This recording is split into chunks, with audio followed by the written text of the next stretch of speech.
All right. So, in this week's latest edition of the Trick Play Nepotism Report, Bronny James was drafted with the 55th overall pick in the NBA draft, and it is really interesting, very interesting draft year, because for the biggest story I think of the NBA draft is the 55th overall pick. Yep. This is A, because obviously the lineage here of it being LeBron's son going to LeBron's team, but also just because of how kind of poor this draft was all around. It's made for some interesting stories, some interesting, potentially kind of toxic discourse out there.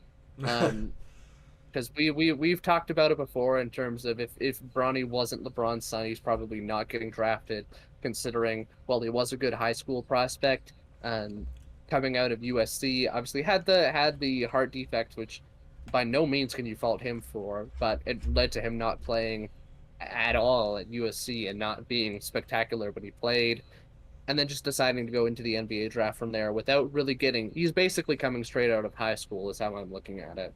So to Yeah, draft a that's true. guy straight out of high school who showed a whole lot of nothing in college, it's obviously a big shot in the dark, and a lot of people are kind of pointing fingers and saying, yeah, this draft spot is has LeBron's name written all over it, and if LeBron had retired or wasn't on the Lakers anymore or a litany list of other reasons, Bronny wouldn't have got drafted.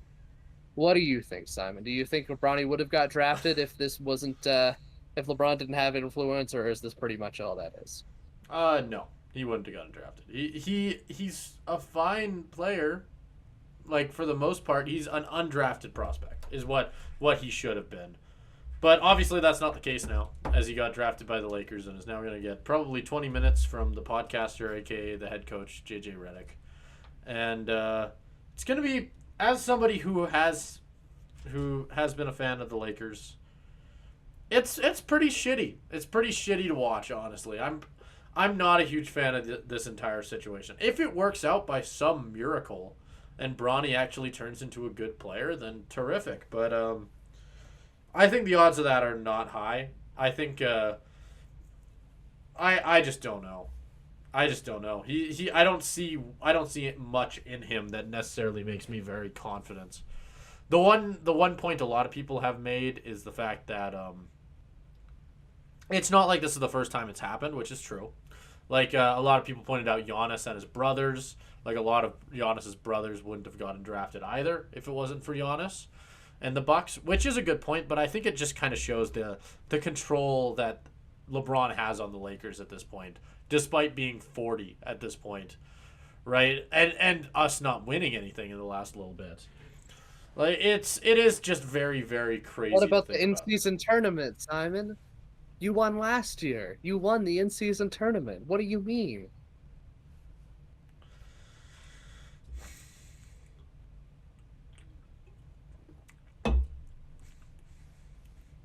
That no comment. I Lakers have drained my love of basketball. It is they're a hard team to watch these days. But you know what? It's all right. We're gonna ride a 4-year-old LeBron James out into the sunset, and then have nothing. We're gonna have Well, Anthony there you Davis go. with like one knee. It's gonna be great. It's gonna be great, and Bronny James. That's gonna be the whole team. It's gonna be terrific. I mean, it's not like second round picks in the NBA ever really turned into anything usually, except for like a few rare circumstances, which is the main reason that it's you can kind of look at it as a whatever.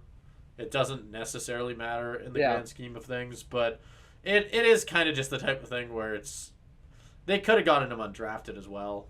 That was an option. Like it's not Well, like other you think teams. someone would So have taken him. I think that is other teams were looking into him. I think one of the more interesting stories to come out of it that kind of links to this is his agent kind of coming out. I don't know if it was directly or through somebody else. I think it was through somebody else on ESPN or something. But basically coming out and saying, yeah, if any team that's not the Lakers drafts Bronny, He's going to go play in Australia. He's not playing for your team. So, which I think just really says the quiet part loud, right? Going The to play Lakers in were getting him pretty Australia. much no matter what. Yeah, Hmm. which I thought was just such a strange turn to things, which indicates maybe there was other interest. I just thought that whole situation was really strange. Nepotism. Isn't it Yeah. sick? Yeah. I mean, why Um, wouldn't you do that if I you're do. Bronny, though? Like, it's not like money's an issue. Might as well just sign for nothing and, for like a 55th overall pick salary instead of getting drafted like what 40th. He was never going to be a first round Yeah. pick, even if No. there was interest. I think the only team I ever heard linked to him was Phoenix, and Phoenix would have been late in the And second round as Toronto well. to an extent. Really? I I didn't heard hear Toronto Toronto. as well. Yeah. Oh, Yeah. yeah. It's definitely I don't know. I know a lot of people. There's two sides to it. There's the side of like, why, why do we have Bronny James on our roster? He's not that. He's not an actual NBA prospect. He's literally just here for the name. And there's the other side of things of people who just don't actually care that much because of the fact that it's not uncommon. It's not unprecedented. Is the way to look at it, I I think guess. I think I do kind of want to provide one more side. I read Sure. this really interesting article on the score, basically kind of going to town against all the people criticizing Bronny and the pick. And he made some good points. Basically talking about how, and we talked about this a little bit last time we talked about Bronny. The NBA draft does work a lot differently than drafts in any other sports. Only 2 rounds, and that's for a reason, because a lot of the time most of the clear talent is gone in like the first 10 to 15 picks, Yeah. and everything after that is a pretty big lottery ticket, especially in the second round. And this author, I don't have the article right in front of me, so I don't remember who it was. It was on the score. I'm sure if you're interested you could go find it. But his point was basically saying so many NBA teams will basically use these second round picks just to place dibs on this very very raw like European prospects who chances are will never become anything. But if Just in the case. 1% chance that they work out, yeah, if the 1% chance that they work out hits, then they have the rights to him, and there you go. And I do think, I mean, Bronny James, you can look at it in the same way, because it is, if you take away the LeBron name from it, he was still one of the most highly recruited high school prospects coming into college, and there is still obviously talent there. And I think for us to say like, yeah, is he worth a lottery ticket, to say he maybe wasn't given the best shot in college just because of health issues that were A, beyond his control, and B, now solved, um, from all sides. Um, I think that's absolutely worth a lottery ticket. And I think it's where the points come in if you try to separate it from the LeBron thing, because I think that's where things get kind of um, muddied, and you bring in the nepotism part. I Yeah. think kind of just saying like, lay off Bronny a little bit, because um, A, it's not his fault he's LeBron's kid. B, it's not his fault that he had the heart defect. And C, True. it is the 55th overall pick. The chance that a 55th overall pick hits is already pretty much nothing. So Yeah. if the Lakers waste this, then what did they really lose? Yeah. I guess that's a good point.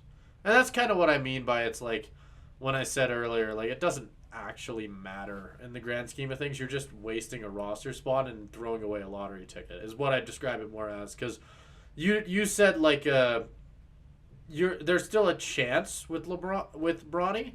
I don't see that potential. He's an undersized shooting guard whose main skill is defensively. He's got the size of a point guard, but he hasn't shown that he actually can run an offense at any level ever, not even high school. Like he's been a shooting guard almost his entire career, and he's 6'1", which is very short for a shooting guard.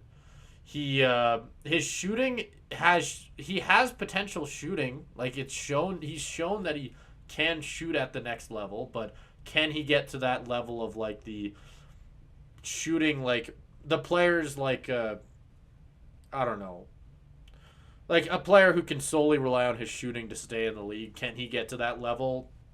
I don't know if he's that good. Like it's the type of thing where he's not. He arguably, despite being LeBron's kid, doesn't even have the physicals to a certain degree. Like he's just not. He's not big enough. Is the big conversation, right? It's just he didn't get the height, right? That is Yeah. the main thing. Like he's just very undersized. Is mainly where I fall on it. A lot of like defensive guards, you don't see them being undersized to that degree.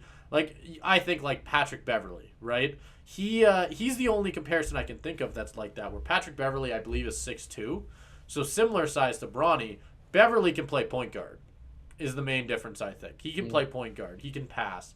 If you need him to shoot, I don't know why you would, but I'm sure he can shoot. Like it's I don't see that same potential in Bronny. Let alone which is why I mean like I think his potential to be a good role player is low. I think his potential to be a star or anything like that is zero, none. Like I don't think that there's any potential there. But I mean, I think that's also the point. You're not looking for a star. You're looking for someone with the You're looking potential to at slide into the roster in the future.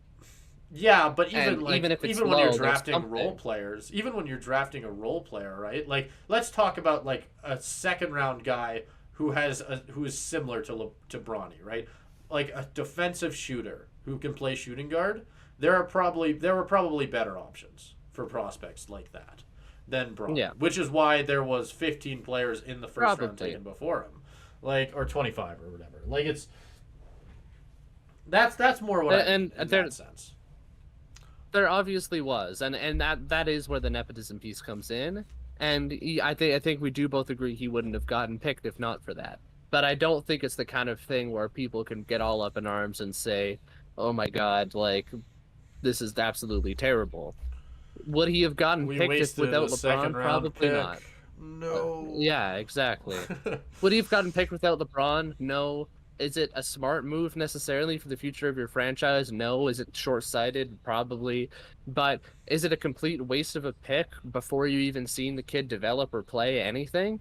I think that's kind of unfair. You can say the potential is low. You can Yeah. you can point out any of the flaws in the game in this game that you'd like, but I do think he hasn't really gotten the chance to prove himself. Um, the one last thing I will say is just I said this when he declared for the draft, and I'll say it again. I just think this is like stupid for Bronny and his career. A I little don't know bit. why you wouldn't go back to college, especially when you didn't get that first year. It just doesn't make Probably any could sense to make more me. Like money in you're, college, to be honest. yeah, because based on name recognition alone, being at USC, I, I think he already has it a doesn't Nike make a lot deal, of sense doesn't to he? me. Oh, I'm sure he does. Yeah. Like I'm sure he I does. thought I saw an ad that he was going to be in a Nike ad already and all that. Like, yeah, I do agree with you. College But would have been the smarter route. Like, even just like who's going to want him, right? Like, if let's say when LeBron retires, is he actually going to have a roster spot, or is he done? Is he yeah, retiring at the same time his dad retires, basically? yeah, Like that's the he might conversation. have to. He might have to, yeah. Yeah, you just never know. I mean, I am just very low on him as a prospect. I just he sure like he has the explosiveness of a good guard. Like he has the height, he has the speed, he has all those things. He's 6'1". Like and sure, you can look at examples like Isaiah Thomas, right? Where he's the outlier that everyone likes to bring up. Oh, height isn't everything. Not everyone's Isaiah Thomas. While like Bronny might have he's a very athletic guard. He's not as quick as Isaiah Thomas is. And also Bronny like I don't know. I can go on about this forever. I understand the whole argument of it doesn't actually matter in the grand scheme of things. I just mean like in the sense of trying to make the argument that it could be worth it because he could have potential. I don't see that at all. I don't see him having potential. I just don't think it's there. Hmm. I just think like while I agree with you, I don't think you can. I think just with the experience level that he has, which is literally none, um, I don't think you can say there's no potential there. I think just based on that alone. I think obviously you can look at him as a prospect and say, "Oh, I don't see much," but to say there's no potential, I feel like it's just writing him off before he's even crossed the starting line. Mm, I don't know. I am writing him off before he crosses the starting line, absolutely. But I'm writing him off for a lot of the same reasons I'd write off any 6'1" second round pick. Yeah. Like it's he's undersized and his style does not lean into the fact that he's undersized. He plays like he's 6'4" or 6'5". Like, and that doesn't help him, right? Like he doesn't have a lot that really leans towards him succeeding, which is why I have such a hard time believing in him. If he made the effort to just be, funnily enough, your JJ Redick, where he is a shooter who can play some defense. He doesn't handle the ball. He's just that type of role player. Sure, if he actually did that, yes, that is the one situation I could see him potentially developing into a role player. I cannot imagine him becoming like a legit starter. Like he's just not. He doesn't have that. He doesn't have the like multi-skill game, and I don't think he has the time to build that or really the athleticism. It's not there. He's here for the name, and that it's okay. That's fine. Like that is just what it is. It's something that happens in the NBA. It happens in everything, but it's yeah. I don't know. I look at him as a prospect, and I don't see anything. Like that's more like I'm. You're saying we shouldn't write him off. I am on the other side. I wrote him off the second you walked in the door. Like you are too short to ride this ride, good sir.